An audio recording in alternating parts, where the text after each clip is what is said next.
Dans cet épisode du balado compte complet. Les partants qui vont loin, c'est 5 manches. On est rendu là dans notre langage, là. Mais c'est un peu ça, Alain. Si on va chercher des retraits additionnels en 6e, tant mieux. Mais si on y va joueur par joueur en relève, j'aille pas du tout ce que les Dodgers offrent. Moi, ce qui m'inquiète, c'est le nombre de manches qu'on va être obligé de les utiliser. Au jeu!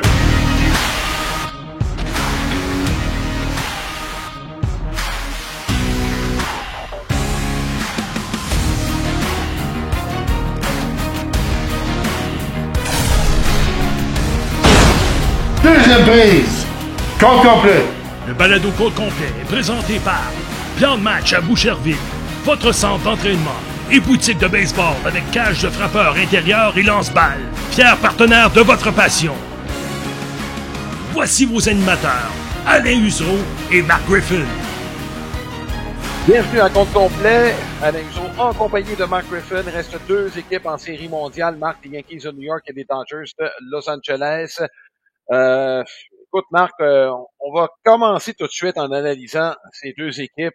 On va en parler pendant la majeure partie de ce balado. On va revenir bien sûr un peu plus tard sur les séries de championnat. 2 équipes qui s'amènent avec certaines journées de congé. Je pense, Marc, ça va faire du bien au spectacle. Parce que, faut bien le mentionner, là, les parties ont été de façon inhabituelle pendant les séries.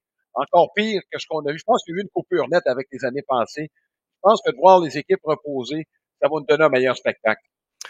Oui, absolument. C'est sûr que ça ramènera pas Tyler Glasnow, par exemple, mais ça reste qu'effectivement, on a vu un changement. Je pense que c'est la phrase clé que tu viens de mentionner, c'est que cette année, le changement était clair. L'utilisation des lanceurs partants et enlève le fait qu'il y a des lanceurs partants blessés, là.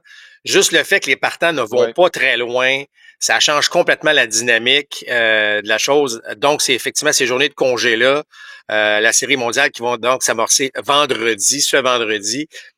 Ça va faire effectivement le plus grand bien, probablement surtout aux Dodgers. Oui, les Yankees ont été hypothéqués là, dans la série de championnat un peu, mais c'est vrai qu'on va remettre les batteries...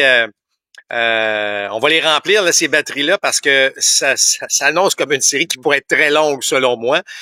Mais le constat qu'on peut faire, c'est qu'effectivement, ça va être beaucoup de lanceurs utilisés, même si les partants, par exemple, des Yankees, qui sont un petit peu plus solides à ce niveau-là, là, en termes de stabilité, là, ça va être très différent. Marc, il y en a plusieurs qui limitent là, je le dis, sans arrière-pensée, mais qui pensent que ça va se décider dans la lutte des gros frappeurs, le haut de la formation des Dodgers contre le haut de la formation des Yankees. Pas besoin de nommer, bon, regarde, Ohtani avec Betts, Freeman, c'est un point d'interrogation. Contre l'autre côté, Judge, Soto, puis là, on peut peut-être ajouter Stanton. On n'est pas loin de la vérité, Marc, en pensant que c'est peut-être là que ça va se décider. Tout à fait. Écoute, ça va être vraiment excitant. C'est un match d'étoiles. En fait, ça va être 6 ou 7 matchs d'étoiles. Regarde ça comme tu veux, là. Ça va être extraordinaire. Mais attention, Alain, qui a été nommé le joueur par excellence dans la série de championnat de Ligue nationale? C'est Tommy Edman. Donc, tu sais, je veux dire, là, tu as vu que Teoscar a finalement frappé des coups sûrs dans le dernier match. Même Will Smith, il est allé d'un coup de circuit. Et moi, je me dirais que oui, la tension va être autour de ces gars-là, inévitablement. Puis inévitablement, on va voir probablement des coups spectaculaires, comme on a vu avec Soto et Stanton du côté de l'américaine. Mais tu sais, je regardais ça ce matin de 1-9. Tu sais, t'as vu, Verdugo a connu des bonnes séries, en tout cas selon moi, là, a connu des bonnes séries. Tu sais, un gars comme Volpe peut devenir un joueur important. Fait en série mondiale, t'as besoin de tes 9. C'est sûr que c'est spectaculaire. On se cachera pas, là. C'est une des rares séries mondiales qu'on a vues. Tu sais, Alain, on pourrait débattre, là, mais on a probablement là, 4 des 6, 7 meilleurs joueurs du baseball. Puis là, on pourrait même dire 6 des 10 meilleurs joueurs de baseball en ce moment qui vont s'affronter en série mondiale. Tu sais, je veux dire, pour ça, là, on va être gâtés, là. Ouais, ben les fans, je pense que c'est ça qu'ils voulaient. Regarde, il y a 2 noms, là, Ohtani contre Judge. Il y en a plusieurs qui pensent que ça va se décider aussi si on réduit encore, Marc, le bassin de joueurs. Là. Certains prétendent que le joueur des 2 qui va laisser sa marque va peut-être être auréolé à la fin de la saison comme ayant réussi et l'autre comme ayant failli à la tâche compte tenu de la saison régulière qu'ils ont. C'est beaucoup de pression sur ces deux joueurs-là. Énorme. Mais c'est la beauté de la chose. Ça serait, écoute, là, tu vas dire, là, tu vas dire que t'exagères un peu, mais imagine-toi si Ohtani avait pu lancer en plus. Ouais. Là, ça aurait été extraordinaire Ouais. avec un Ohtani qui arrive en fin de match qui affronte un Aaron Judge avec une situation critique. Mais bon, ça va être quand même fort excitant. Je sais pas, Alain, au point où est-ce que le joueur va avoir échoué. Le joueur va avoir échoué si ce joueur-là est, tu sais, je sais pas, moi, il est 1 en 25 en série mondiale. Mais tu sais, si le gars, il frappe, mais son équipe perd, tu sais, ça va être dur de blâmer. Fait qu'on va attendre un petit peu à ce niveau-là. Mais chose certaine, tu sais, on a parmi les meilleurs vendeurs, si vous voulez, de ce sport-là dans cette série-là. Je sais qu'il y a beaucoup de monde qui déteste les Yankees. Il y a des gens qui détestent les Dodgers. Ouais. Mais ça reste que c'est une série qui, sur le terrain, j'ai l'impression là, qu'on va voir quelque chose. Le spectacle va être à la hauteur, ça c'est certain. Écoute, on va regarder ces deux équipes-là. Marc, tu as parlé de Tommy Edman tantôt, puis il mérite son titre de joueur le plus utile à son équipe là, de la série de championnat. Celui qui aurait pu être là, avant que le match commence, celui qui avait le plus aidé son équipe au bâton, c'était Max Muncy, et qui a été le deuxième dans les moments cruciaux avec les Dodgers de Los Angeles. Le retour de Muncy, Marc, ça consolide un peu ce qu'on a dit sur les Dodgers tout le long de la saison, comment il avait manqué à cette équipe-là en milieu de saison, même si les trois premiers frappeurs ont quand même transporté cette équipe-là pendant un bon moment. À cause de ça, à l'attaque, je donne un léger avantage aux Dodgers de Los Angeles. Honnêtement, en regardant ça, là, puis tu ajoutes Kike Hernandez qui en série produit presque toujours. Je suis obligé de donner l'avantage à l'attaque aux Dodgers. Bon, écoute, surtout, on parlait des jours de congé, si ça peut faire en sorte que Freddie Freeman est pas mal plus en santé en série mondiale, là, je suis d'accord avec toi. Pas par une grande marge, par contre, mais tu sais, les Mets sont arrivés avec quand même de bons lanceurs, puis on a marqué des points à la tonne du côté des Dodgers. Puis tu as raison de dire, de souligner un gars comme Muncy. Ça, là, pour un lanceur adverse, pour une équipe adverse, là, lui, là, c'est vraiment plate, là. Tu sais, j'allais dire une expression faut pas que je dise, mais tu comprends, c'est que lui, soutient des buts sur balle, ce sont des lancers additionnels, ce sont des présences au bâton qui sont fatigantes, dans tous les sens du terme. C'est fatigant parce qu'on a besoin de plusieurs lancers.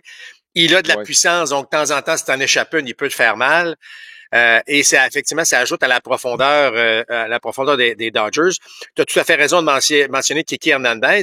Moi, j'irais même jusqu'à dire Chris Taylor en série. Tu regardes en saison, ça a été difficile. On était même allé chercher Biggio à un moment donné parce qu'on n'était pas certain. Mais en série, c'est un gars qui a toujours produit aussi. Donc, j'ai hâte de voir comment tout ça va se dérouler. La clé va peut-être être Freddie Freeman. Si Freddie Freeman est en santé, parce qu'Alain, on a parlé des lanceurs gauchers en relève. Là, tu vas me dire que Tim Hill a fait du bon travail et effectivement, il a fait du très bon travail. Mais là, sur un 4-2-7 qui risque de s'étirer un peu, Ohtani est gaucher, Freddie Freeman est gaucher. Alors, les bons frappeurs, il y a des Betts qui est droitier, je comprends, là, mais le fait qu'on ait quand même des bons lanceurs, des bons frappeurs gauchers du côté des Dodgers, ça pourrait aussi les avantager, compte tenu du fait que c'est peut-être un petit côté plus fragile là, du côté des Yankees. Bon, justement, on va parler du monticule. Marc, t'évalues comment les deux personnels de lanceurs? Chez les Dodgers, là, écoute, c'est géré au retrait près. C'est pas compliqué, là. Il n'y a pas de lanceur partant présentement qui se démarque chez les Dodgers. Donc, avantage Yankees. Tu parlais avantage Dodgers au niveau de l'attaque. Moi, je pense qu'il y a un avantage Yankees. Il n'y a pas de Garrett Cole de l'autre côté. Il y en a pas, puis il y a pas de Carlos Rodon non plus. Puis là, on pourrait vraiment débattre, Schmidt et Gill par la suite. Fait que les Yankees ont un avantage. Plus de manches lancées par leur partant, va aider les Yankees de New York. J'aime le personnel de releveur des Dodgers. Écoute, le Trinan arrive, puis Hudson arrive, puis mais est-ce qu'on va pouvoir les faire lancer autant de manches, puis surtout, bon, que la série... Là, il y a une journée de congé après le match 2, puis une journée de congé après le match 5. Alors, avantage Yankees à ce niveau-là, si les partants vont loin. Les partants qui vont loin, c'est 5 manches. On est rendu là dans notre langage, là. Mais c'est un peu ça, Alain. Si on va chercher des retraits additionnels en 6e, tant mieux.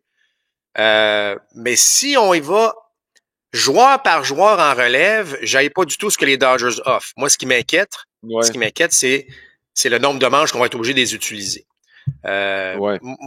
Puis la marge, je pense que la marge, si tu compares l'attaque au lanceur, c'est que la marge est supérieure aux Yankees du côté de lanceur, selon moi, que la marge de l'attaque des Dodgers vis-à-vis des Yankees. Écoute, Marc, ce qui est inquiétant du côté des Dodgers, puis au monticule, et tu l'as vu le tableau comme moi avant les séries, c'est oui, la relève va être sollicitée, mais Marc, plus on voit le même lanceur souvent, puis tu sais, c'est deux équipes qui ont des profils qui se ressemblent. On a vu le nombre de tirs que les Yankees ont provoqué de la part des lanceurs adverses depuis le début des séries. J'ai l'impression que plus la série va avancer, plus les releveurs vont être exposés et plus ça va être dangereux pour les Dodgers. Et tu as raison de dire, le fait qu'on ait des partants qui sont capables de lancer plus de manches, ça va grandement favoriser les Yankees de New York. Puis le dernier aspect, Marc, juste sur les Yankees, le fait qu'on commence au Dodger Stadium, t'aimerais commencer à domicile, mais Garrett Cole est meilleur à l'étranger. Donc, il commence au Dodger Stadium, sur son terrain. C'est un gars de la Californie. Je pense que ça va favoriser les Yankees. Ben, absolument. Surtout que pour que les Dodgers passent à travers cette série-là, il va falloir une surprise au monticule. Est-ce que c'est Yamamoto qui va nous sortir une coupe de départ qu'on s'attendait pas? Sinon, il y a des gros points d'interrogation. Et c'est là. C'est pour ça que là, on n'a pas parlé de la défense. La défense, on a vu à quel point Alain, ça joue un rôle important. Tu sais, l'erreur de Rocchio, ça a éliminé carrément les Guardians. Je dis pas qu'il aurait gagné la série s'il avait gagné ce match-là, mais ça les a éliminés, certes. J'aille pas ce que je vois du côté des Dodgers en défense comparativement à ce que je vois du côté des Yankees. Ceci étant dit, je pense que les Yankees peuvent se raplomber. Là, il y a eu des ennuis, surtout au premier but. Là, je ne sais pas ce qui s'est passé avec Bertie et Rizzo. Ça peut s'arranger de ce côté-là. Mais je pense qu'il y a peut-être un petit avantage là, du côté des Dodgers à ce niveau-là. Est-ce que ce sera suffisant? On verra, Alain, mais c'est certes, je sais qu'on parle beaucoup de puissance avec les gars qu'on a mentionnés, puis bon, évidemment, l'avantage est lanceur aux Yankees. Mais souvent, on laisse trop de côté la défense qui peut avoir un aspect, surtout là dans. Je m'attends pas à ce que ça soit une série comme on l'a vu entre les Mets et les Dodgers avec des écarts de 6 points pratiquement dans tous les matchs là. Je pense qu'on va garder ça le plus serré possible, même si ça peut être un haut pointage, mais serré quand même. Bon, Marc, faut se mouiller, c'est la tradition. Je te laisse aller pour tes prédictions pour cette série mondiale en premier, j'irai par la suite. Ben, vous savez, moi, les prédictions, si on n'était pas obligé d'en faire, j'en ferais pas. Mais c'est ça. C'est pour ça que je parle d'un jeu, Marc. Écoute, c'est sûr que je pense toujours un petit peu du côté des Dodgers pour, évidemment, la relation que j'ai avec cette organisation-là. Mais je crois quand même que l'attaque va en donner suffisamment, ce que j'ai vu dans la série face aux Mets. Mais comme je dis souvent, Alain, je m'attends à une très longue série. Je pense pas que ça se termine en 5 ou 6. Je pense que ça va aller à la limite. Tu vas me dire, à la limite, ça sera pas un avantage pour les Dodgers. Tu as probablement raison. Mais, je vais y aller avec les Dodgers en 7. Je suis juste content, comme amateur de baseball. Là, je parle pas d'être un expert ou un analyste, mais comme amateur de baseball, je suis juste content qu'on ait cette série-là. Parce que c'est la crème de la crème. Là, je parle pas de masse salariale, je parle juste du fait que sur le terrain, on va avoir un très, très bon spectacle. Et dans ce cas-ci, c'est pour ça qu'on est gagnant, selon moi. Mais s'il faut que je me mouille, je vais dire Dodgers en 7. Bon, c'est à mon tour, Marc. Je vais prendre les Yankees. Écoute, si on écoute nos balados de milieu de saison, Marc, les Yankees, évidemment, allaient très bien. Puis, on se disait qui va rejoindre les Yankees. Même, on ne savait pas si Baltimore était pour être au niveau des Yankees de New York.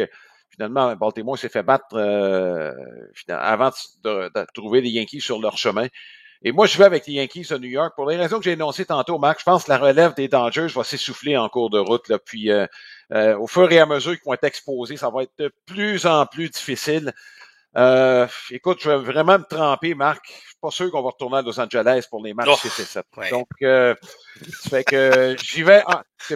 C'est pas un souhait, loin de là. On souhaite une longue série, mais je crains juste que le personnel des lanceurs des Dodgers s'essouffle. Puis, en raison de ça, bon, évidemment, Stanton, est-ce qu'il va continuer sur sa poussée? Là, il y a quelques journées de congé. On sait comment qu'il y a des montagnes russes dans son cas. Donc, ça pourrait changer bien des choses. Mais pour l'instant, j'y vais avec les Yankees en 5. Mais comme je dis, c'est pas un souhait. Non, puis c'est correct, Alain, c'est parfait. C'est la beauté de la chose. Ouais. Moi, le fait, c'est que je trouve que malgré que les Guardians ont vraiment pas frappé, là, je veux dire, tu regardes le nombre de coureurs laissés sur les buts. Tu sais, on a quand même, là, tu vas me dire, ça s'est terminé rapidement en 5, mais on était dans le coup chez les Guardians sans vraiment avoir frappé, sans avoir un Ramirez frappé. On était dans le coup. Alors, je me dis, de l'autre côté, puis on s'entend que les lanceurs partants du côté de Cleveland, ça n'était pas leur force non plus. Donc, c'est pour ça que je pense penche un peu du côté des Dodgers, c'est que je pense que l'attaque va vraiment être en mesure de produire un petit peu plus.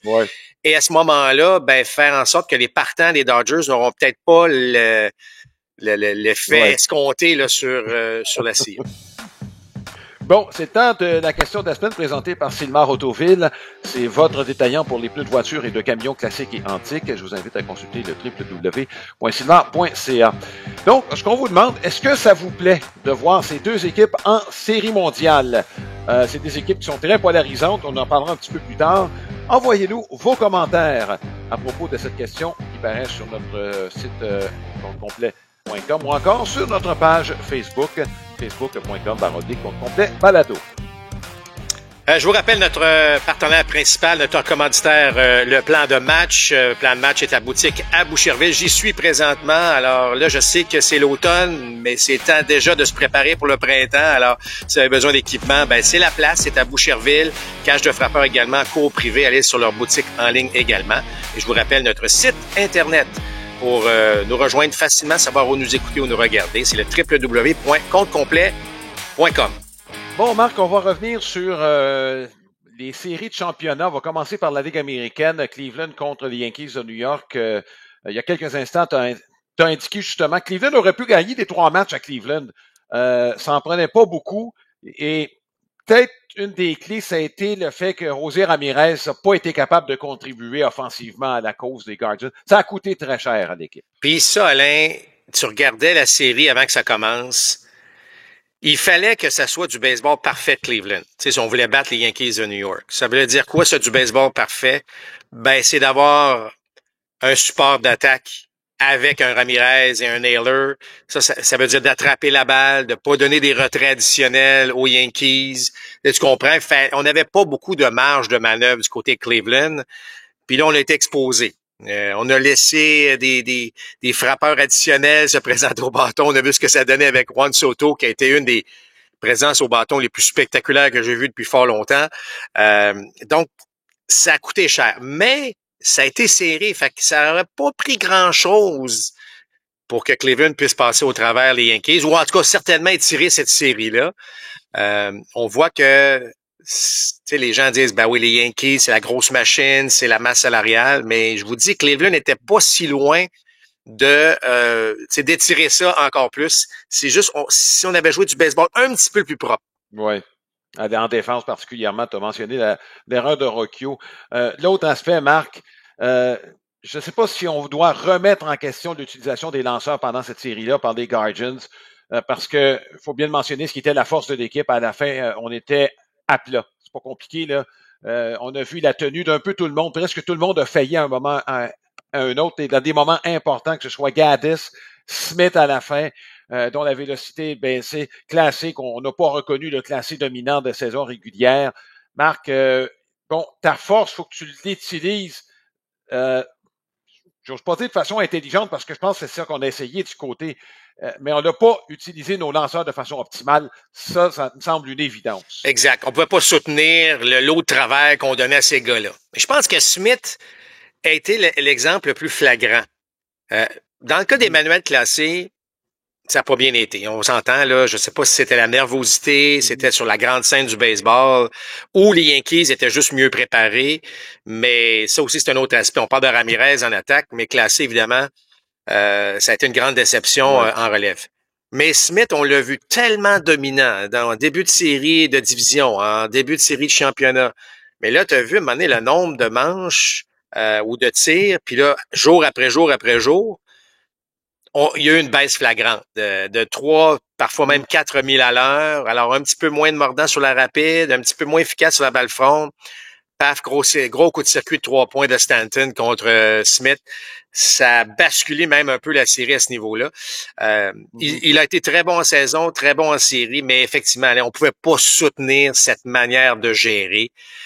Puis, tu sais, j'ose imaginer que si on avait réussi à passer au travers les Yankees, ça aurait été quoi encore par la suite? À un moment donné, il y a une limite. C'est pour ça que ce que l'on voit, Alain, c'est différent des autres années. Mais j'ai l'impression que là, il va falloir faire nos devoirs un petit peu plus. On n'aura pas le choix. Il va falloir développer des lanceurs partants. La mentalité, la façon qu'on utilise les lanceurs, Alain, devra changer. Il va falloir revenir à des gars qui lancent au moins 6 manches. Tu sais, parce que sinon, ça tiendra pas la route, là. Ça pourra pas tenir la route. Pas avec un calendrier comme ça, pas avec des séries qui s'étirent comme ça jusqu'à fin octobre, début novembre. Je me demande comment qu'on va pouvoir trouver une solution, mais il va falloir le faire. Est-ce que les Guardians, dans le fond, ont pas perdu, c'est pas la série, mais ils sont pas arrivés qu'une main dans le dos en raison du fait qu'ils ont joué 5 matchs précédemment contre les Tigers de Détroit? Ben, là aussi, Marc, les partants sont pas allés loin. Ben, c'est clair, ça s'accumule, tout ça, là.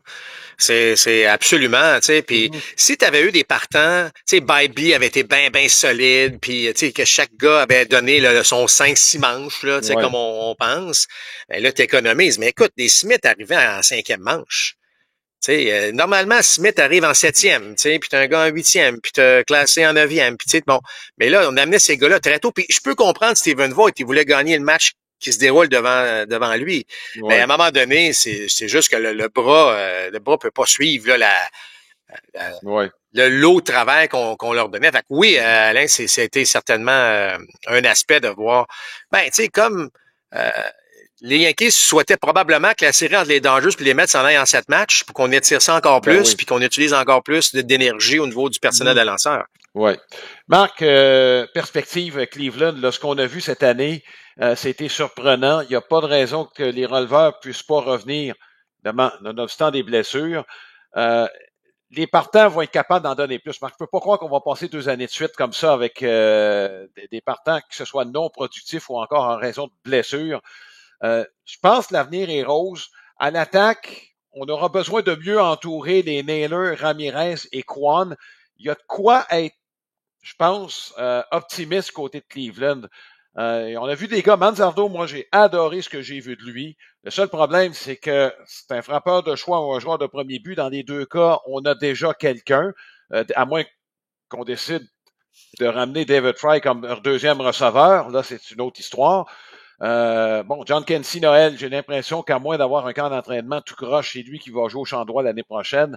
Donc, il y a quand même quelques options, mais moi, les deux noms que je retiens à l'attaque, si on a besoin d'aide, c'est Manzardo et Noël. Ben, tu as raison de dire que ça regarde bien. C'est une belle organisation. On va aller chercher, si jamais on a des problèmes, on va trouver une solution pour les lanceurs partants. Mais la base est solide, là. Tu sais, Steven Kwan, je m'excuse comme premier frappeur. C'est excellent. Ramirez, encore une saison près de 40-40. Ça n'a pas été des bonnes séries, mais tu sais, c'est un gars qui peut surprendre drôlement. Il y a quelque chose à faire. Moi, il va falloir que l'année prochaine, qu'on travaille fort parce qu'on a vu que Kansas City s'est amélioré, Détroit s'est amélioré, les Twins ont déçu, mais bon, on verra ce qui va se passer avec les Twins si jamais la franchise est vendue, là, mais ce sera pas une division si facile que ça l'année prochaine. Au contraire, ça va être une division qui va être très, très active là, dans le monde du baseball. Ouais. Maintenant, la Ligue nationale, Marc, les Mets de New York ont poussé ça en 6 matchs. Saison extrêmement surprenante du côté des Mets de New York. On a un portefeuille très épais, probablement le propriétaire le plus riche de tout le baseball majeur. Même que certains prétendent que Soto pourrait être la première cible de Steve Cohen, ce qui est pas peu dire. Il y a beaucoup de joueurs autonomes qui s'en viennent. On peut analyser ça comme on veut, Marc. Du côté de Cleveland, on sait que la plupart des joueurs vont revenir. C'est pas le cas des Mets de New York, là. Écoute, la plupart de nos gros lanceurs partants deviennent joueurs autonomes. Pete Alonso devient joueur autonome. Il y a quelques vétérans aussi qui s'en vont. Mais il y a quand même des jeunes qui s'en viennent et on se préparait pour 2025. Donc, moi, j'ai l'impression que les Mets vont être de gros joueurs dans les semaines à venir.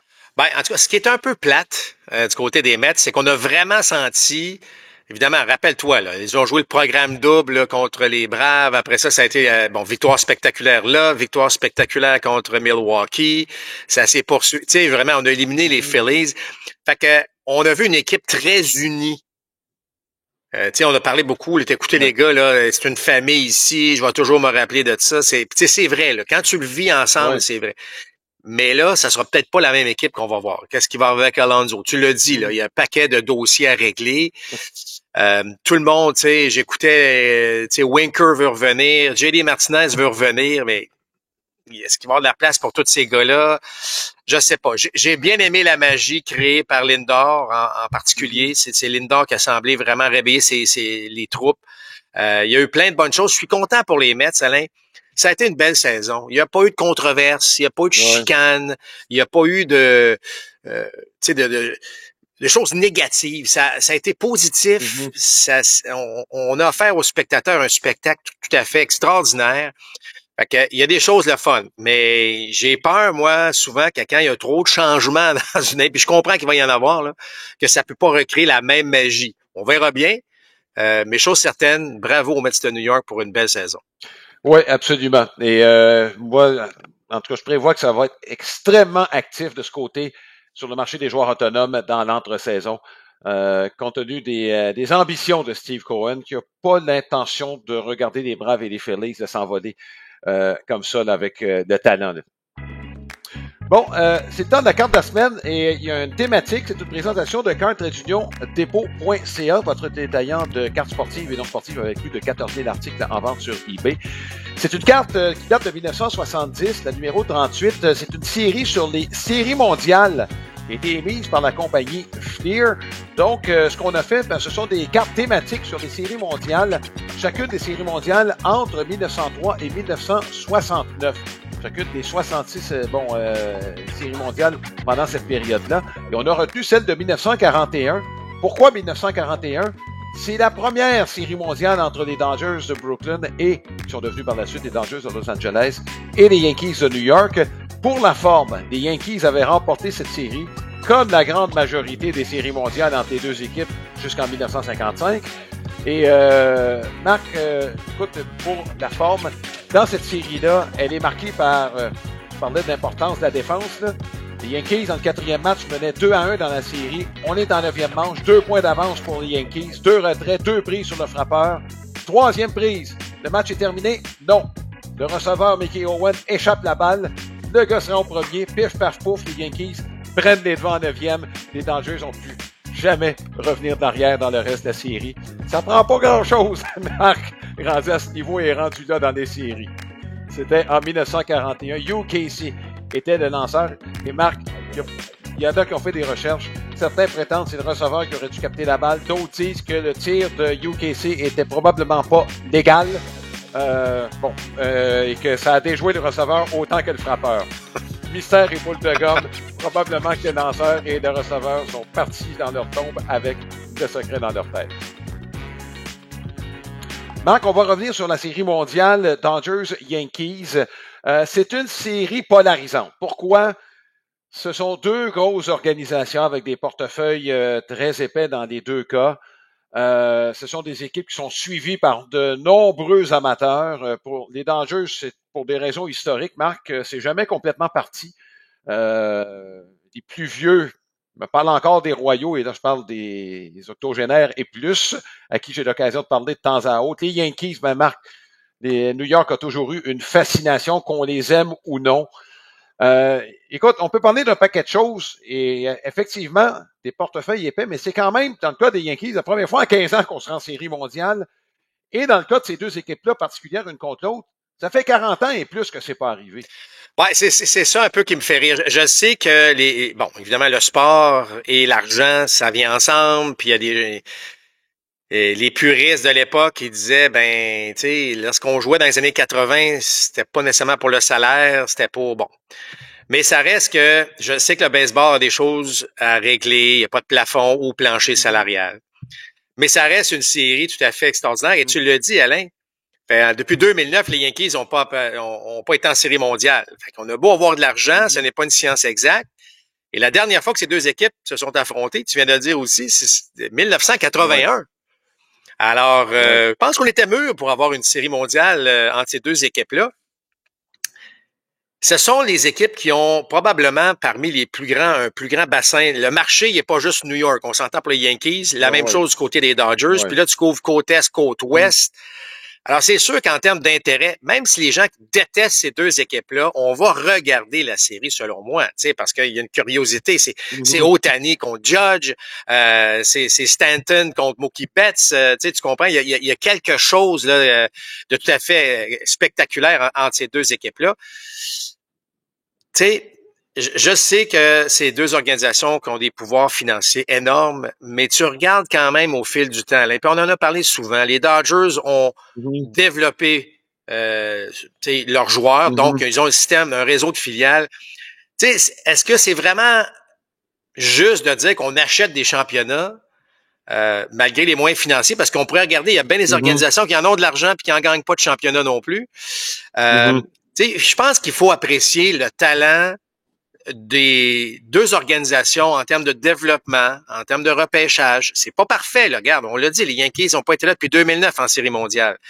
Mais il y a toujours des surprises. On développe des joueurs qui allaient moins bien ailleurs, puis on les amène, puis là, soudainement, ils débloquent. Il y a beaucoup de choses positives. Il faut juste pas toujours se mettre la tête dans le sable. OK, ils ont de l'argent, puis c'est pas juste. Il y a d'autres choses pour bâtir une équipe gagnante. Puis je pense que les Yankees et les Dodgers ont fait quand même du bon travail. C'est pas parfait, là, mais ça a été du bon travail au fil du temps. Ben écoute, on a souvent parlé du parallèle, Marc, entre les deux équipes, mais en tout cas, on l'a souligné sur la façon dont les releveurs sont développés. Et quand je parle développé, c'est pas à l'intérieur de l'organisation. Comment on va chercher des actifs ailleurs, puis là, on les amène, et là, on en fait des membres importants du personnel de releveurs, là. C'est une recette qui a été, adoptée en premier par les Rays de Tampa. Bon, Andrew Friedman est parti de Tampa à adopter cette recette-là avec les Dodgers de Los Angeles. Je regarde le personnel de releveur, Marc. Jamais les Dodgers auraient donné 20 millions à un releveur numéro 1. Je m'excuse, là, mais si on le fait à un moment donné, c'est parce qu'on va avoir du change de trop.